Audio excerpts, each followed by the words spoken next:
Humana na day nako og ligo si Oliver ani og ako din siya ginalkatiran day nakuha dayon siyang gipakaon kay naa man siya klase karon.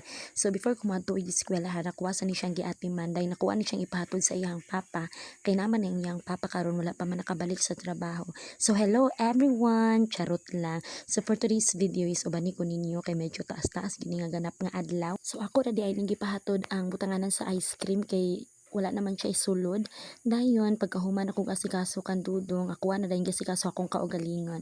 So fast forward na anak ko kadingilan ani ug nagulat na dayon ako ang mga classmate ani kay moadto mi karon og kibawi kay kanaang nami isa ka subject nga gi-required ni mag-open account. So mao to nga nanganhim mi og kibawi ug nagmotor di ay mi ani.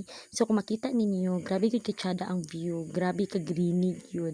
So medyo layo-layo gid nga mo ang pag-aadtuan ani. So di mo gid siya totally layo, igo-igo ra gyud pod. So pagabot na mo og kibawi, nagpa-xerox na dayon mi ani og two valid ID kay kinahanglan man gid siya. So mao ra niyang amo ang requirements dahil wala na dayon mi naglangan ani kay medyo udto na gid mi nga nakaanhi. Ug dinhi man nga ni sa kibawi kay diri mi mag-open account kay mao ra man duol tapos available pod nga pwede na mo openan og account nga dili ra kay siya ingon nga daghan kayo og kanaang hassle bitaw mo na nga uning landmark amo ang gipili.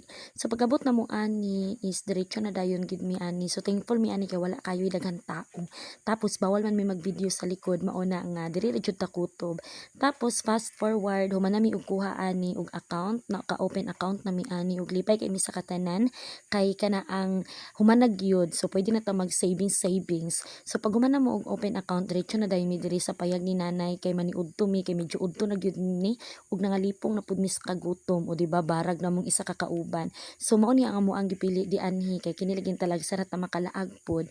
Mao na nga try pud ta sa mga foods nila dinhi. Mao na nga ay namo katingala nga every time nga mag-uban mi nga grupo is kaon gyud per mi sulod sa among mga hunahuna. Mao na nga tanawa among mga lawas, di ba? So ani nga mga time nagpaabot nami sa among order. Medyo pricey siya pero okay ra kay talagsa ra man pod. Usahay tag-an po na to treat na nga to ang kaugalingon dili kay daog-daogon na lang jud nato, di ba? Mao na nga anytime anywhere as long as kana ang naatay budget gamay o di ba?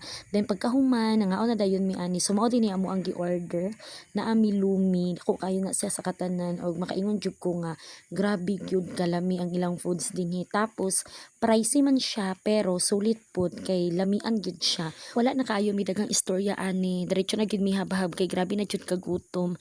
Kay ang among gibati gyud ani is gutom. Mao ra gyud na mao na nga wala na kay mi daghang ganap ani.